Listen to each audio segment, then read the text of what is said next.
I was a fashion illustrator in England, working for magazines, newspapers, Paris fashions, advertising. And during the 60s, photography took over.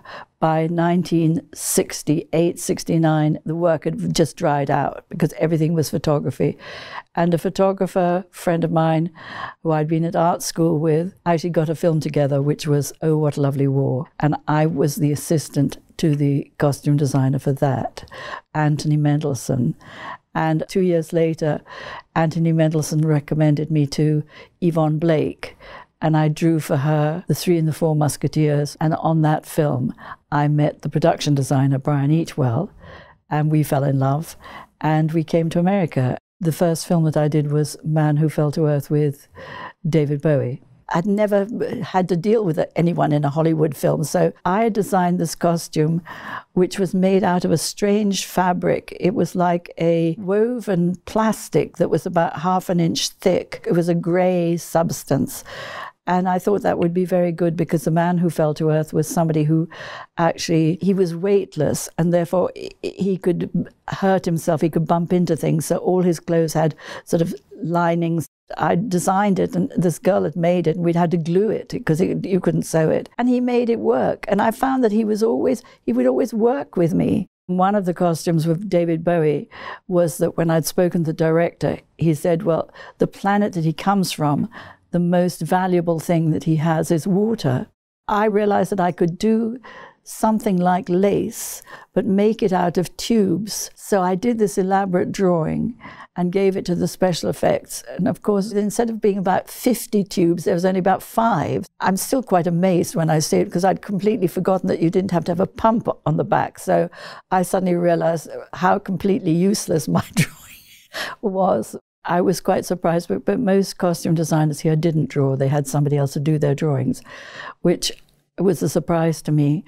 But I actually would sit there and actually draw what I imagined the clothes should look like. At some point, maybe into the 80s, more and more things started becoming bought. The fact that we could cut the price considerably by going out and buying half of the clothes. So that's when things started changing. And of course, going into television, you don't have the time to do the drawings.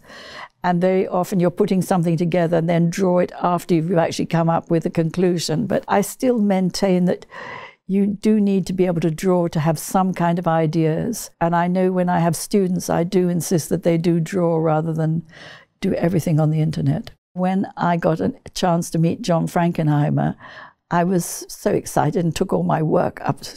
And he said to me, well, yes, he said, do you go on the set? And I said, what do you mean? Of course I go on the set. And he said, all right, the job's yours.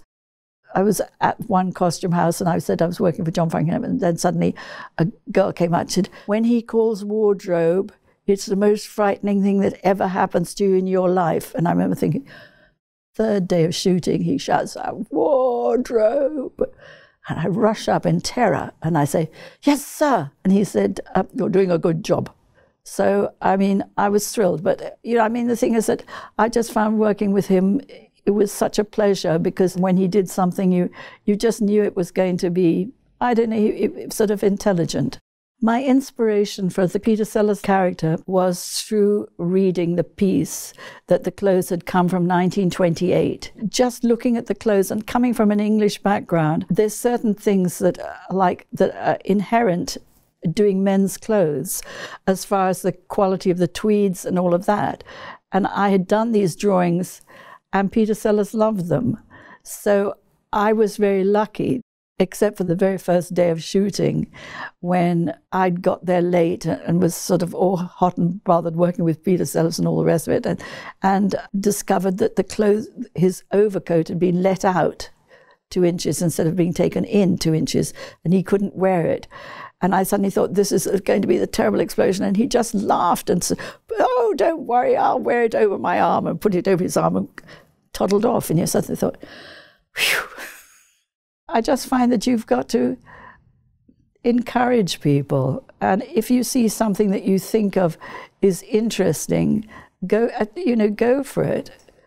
But I mean, I've enjoyed what I've done. And I think the fact that I had a team around me who were all wanting the thing to work.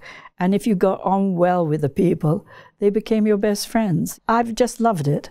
I think it's very interesting that you're keeping people's memories and trying to get people to talk about it, because everybody will be slightly different. I think you'll find that there are things around that we can actually get from other people. And the more you get into talking about people, so it's not just costume design and Edith Head, but all of us that make the Guild much more interesting and much more available to people. My name is May Routh, and I'm a member of the Costume Designers Guild.